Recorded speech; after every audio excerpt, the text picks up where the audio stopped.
ലോക്സഭാ തെരഞ്ഞെടുപ്പിന്റെ അവസാന പ്രചരണഘട്ടമായ കൊട്ടിക്കലാശത്തിന്റെ ആവേശത്തിൽ പീരുമേടിന്റെ പ്രധാന പട്ടണമായ വണ്ടിപ്പെരിയാർ ടൗൺ ഇടതുപക്ഷവും എൻഡിഎയും നേർക്കുനേർ എത്തിയ കൊട്ടിക്കലാശത്തിൽ കോൺഗ്രസ് ഇല്ലാത്തത് ചർച്ചാ വിഷയമായി. പ്രചരണത്തിന്റെ അവസാന ലാപ്പിൽ കോൺഗ്രസ് നനഞ്ഞ പടക്കമെന്ന ആക്ഷേപം. റെയിൻബോ ന്യൂസ് വാർത്തകൾ നിങ്ങൾക്കായി അവതരിപ്പിക്കുന്നത് ആനന്ദ് ഹൈപ്പർമാർട്ട്, താജ് ബിൽഡിംഗ്, വണ്ടിപ്പെരിയാർ.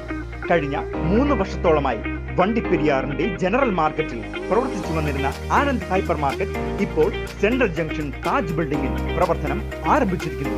2024 ലോക്സഭാ തെരഞ്ഞെടുപ്പിന് മണിക്കൂറുകൾ മാത്രം ബാക്കി നിൽക്കെ തെരഞ്ഞെടുപ്പ് പ്രചരണത്തിന്റെ അവസാന ഘട്ടമായ കൊട്ടിക്കലാശത്തിന്റെ ആവേശത്തിൽ പീരുമേടിന്റെ പ്രധാന പട്ടണമായ വണ്ടിപ്പെരിയാർ ടൗൺ. തെരഞ്ഞെടുപ്പിന്റെ ആവേശം വിളിച്ചോതുന്ന കൊട്ടിക്കലാശത്തിൽ കോൺഗ്രസ് പങ്കെടുക്കാത്തത് ചർച്ചാ വിഷയമായി. ലോക്സഭാ തെരഞ്ഞെടുപ്പ് പ്രചരണ പരിപാടികൾ ഇന്ന് 6 മണിയോടുകൂടി അവസാനിക്കുകയാണ്.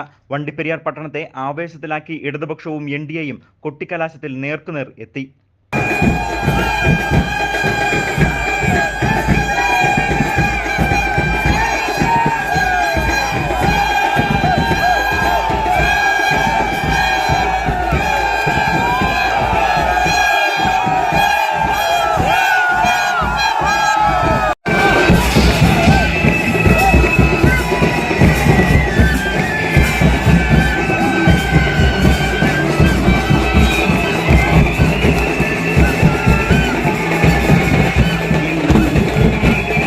LDF യുവജന പ്രസ്ഥാനത്തിലെ പ്രവർത്തകർ ബൈക്ക് റാലിയുമായി വണ്ടിപ്പെരിയാർ ടൗണിൽ എത്തിയതോടുകൂടി LDFന്റെ കൊട്ടിക്കലാശം ആരംഭിച്ചു. തുടർന്ന് ഫ്ലെക്സും കൊടികളുമേന്തി NDA പ്രവർത്തകരും ആവേശ മുദ്രാവാക്യങ്ങളോടെ വണ്ടിപ്പെരിയാർ ടൗണിൽ എത്തിയതോടെ ഇരുവിഭാഗങ്ങളും തമ്മിലുള്ള കൊട്ടിക്കലാശം ആവേശകരമായി മാറി.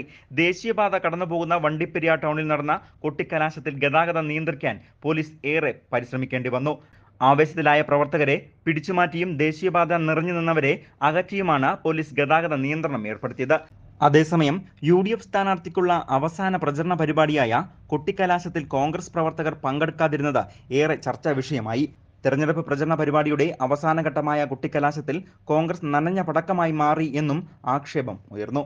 1 മണിക്കൂറോളം നീണ്ട കൊട്ടിക്കലാശം 5 മണിയോടുകൂടി ടൗണിൽ അവസാനിച്ചു. തുടർന്ന് പ്രവർത്തകർ തോട്ടം മേഖലയിലെ വിവിധ പ്രദേശങ്ങളിൽ കൊട്ടിക്കലാശം നടത്തി. 6 മണിയോടുകൂടിയാണ് കൊട്ടിക്കലാശം അവസാനിച്ചത്. ഇനി നാളെ ഒരു ദിവസം കൂടി കഴിഞ്ഞാൽ തോട്ടമേഖലയടക്കം പോളിംഗ് ബൂത്തിലേക്ക് എത്തുകയാണ്. News bureau, Vandiperiyar.